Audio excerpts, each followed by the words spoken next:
आउज़ बिल्लाहि मिनश शैतानिर रजीम बिस्मिल्लाहिर्रहमानिर्रहीम। अस्सलामु अलैकुम अज़ीज़ तुलबा। आइए बेटा, मज़मून इस्लामियात में आज हम नोट करेंगे जिसका नाम है हुकूक़ अल्लाह। बेटा, इस टॉपिक को समझाने के लिए मैं आपको कुछ अहम नुकात लिखवाऊंगी ताकि आप इन नुकात की रोशनी में एक अच्छा और मयारी नोट तैयार कर सकें।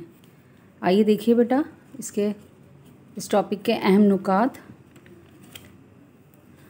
पहले हम इसके मायने और मफ़हूम लिखेंगे, फिर इसकी अहमियत और फ़जीलत लिखेंगे, वहदानियत का इक़रार, दुनियावी और उख़रवी समरात, इस्लामी नज़रिया।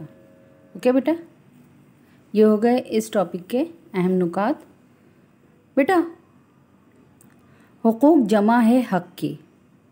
हक़ के लफ्ज़ी मायने हैं साबित शुदा चीज़ और मराआत। हुकूक की दो किस्में हैं, हुकूक अल्लाह और हुकूकुल इबाद।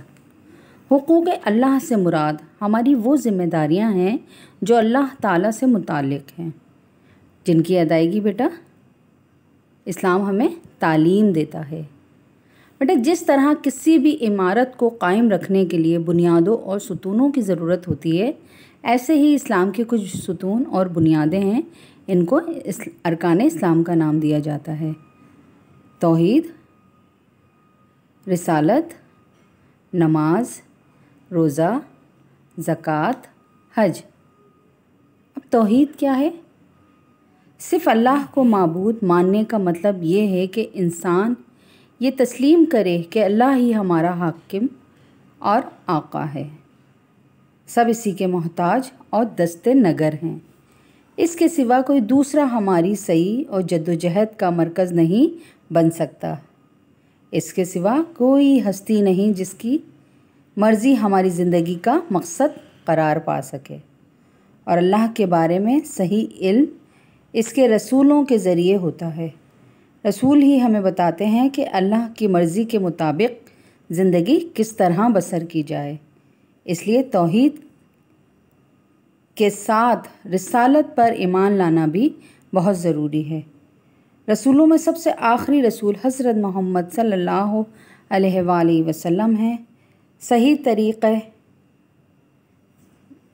ज़िंदगी हासिल करने के लिए ज़रूरी है कि आप सल्लल्लाहु अलैहि वसल्लम की रिसालत को तस्लीम किया जाए और आप सल्लल्लाहु अलैहि वसल्लम की रहनुमाई कबूल की जाए। अल्लाह के आखिरी नुमाइंदा होने की हैसियत सिर्फ़ आप सल्लल्लाहु अलैहि वसल्लम को हासिल है। बेटा, ये अल्लाह का हक़ है कि उसकी वहदानियत को दिल से तस्लीम किया जाए और उसके रसूलों पर ईमान लाया जाए और रसूल सल्लल्लाहु अलैहि वसल्लम को आखिरी नबी माना जाए। नमाज एक तरफ अल्लाह की याद और इसकी इबादत है, दूसरी तरफ वो हमारी अपनी अब्दियत का इकरार व इजहार है। नमाज हमें याद दिलाती रहती है कि एक दिन हमें अल्लाह की अदालत में पेश होना है और अल्लाह की अदालत में कामयाब होने के लिए ज़रूरी है कि इंसान अपनी पूरी ज़िंदगी अल्लाह की अताअत में बसर करे। अल्लाह की बेशुमार नेमतें हैं, इन नेमतों का शुक्र अदा करने के लिए नमाज बेहतरीन तरीक़ा है और यह अल्लाह का हक़ भी है। रोज़ा अरकान इस्लाम का एक रुकन और अहम इबादत है बेटा। रोज़ा एक ऐसी इबादत है जो इंसान में अल्लाह ताला की हाकिमियत और अपनी आजिज़ी व बंदगी का एहसास पैदा करती है। रमज़ान के महीने में अमीर व गरीब, हाकिम व महकूम, आम व ख़ास तकरीबन तमाम मुसलमान एक ही हालत में गुजारते हैं। सबके चेहरों पर अल्लाह ताला की हाकिमियत और अपनी महकूमियत वाज़े नज़र आती है। बेटा, रोज़ा हमारे ही फ़ायदे के लिए है। हमें भूखा और प्यासा रखने से अल्लाह ताला का कोई फ़ायदा नहीं। इसने हमारी भलाई ही के लिए हम पर रोज़े फ़र्ज़ किए हैं। रोज़े रखने से अल्लाह ताला की खुशनुदी हासिल होती है और फिर हम अल्लाह की खुशनुदी के मुकाबले में किसी चीज़ को तरजीह भी नहीं दे सकते। इसी की खुशी के लिए हर लज्जत और हर आराम کو قربان کر سکتے ہیں، اور یہ اللہ کا حق بھی ہے۔ اب زکوٰۃ ہمیں اللہ کے بندوں کے حقوق کی یاد دلاتی ہے۔ زکوٰۃ کے ذریعے دل سے مال کی محبت نکل جاتی ہے، ہمارا اخلاق بلند ہوتا ہے۔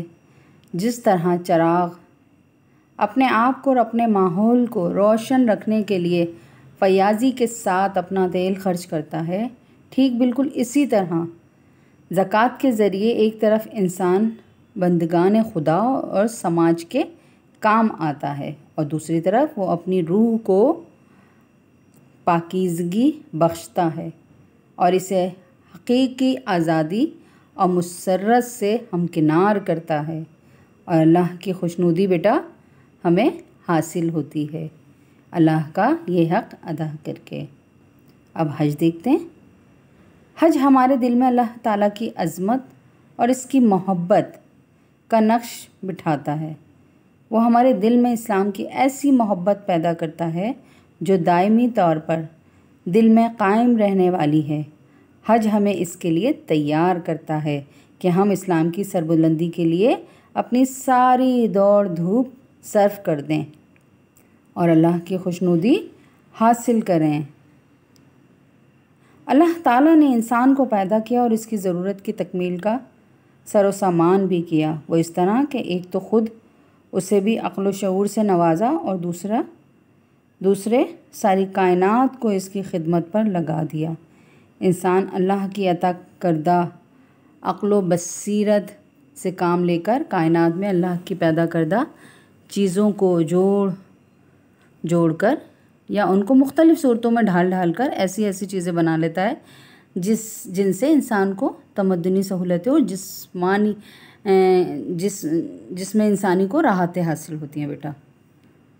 بیٹا اللہ تعالیٰ نے ہمیں پیدا کیا، بے شمار نعمتیں ہمارے لیے عطا کی، ہمیں زندگی گزارنے کا سلیقہ سکھایا، احکام دیے تاکہ ہم زندگی کو صراط مستقیم پر چلا سکیں۔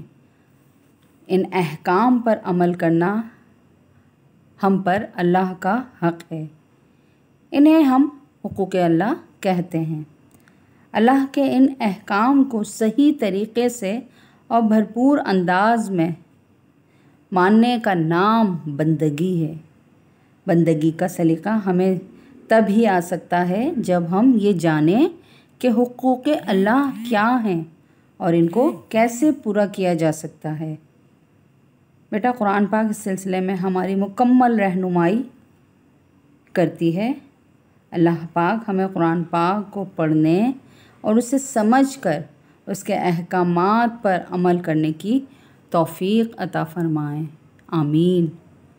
اوکے بیٹا، یہ آپ کا نوٹ ہو گیا۔ امید ہے اس ٹاپک کو آپ اچھی طریقے سے لکھ سکیں گے۔ پہلے آپ ٹائٹل صفحہ بنائیے گا، ان نکات کو لکھیے گا ٹائٹل پیج میں۔ اس کے بعد آپ اس لیکچر کی روشنی میں ایک معیاری نوٹ تیار کیجیے گا۔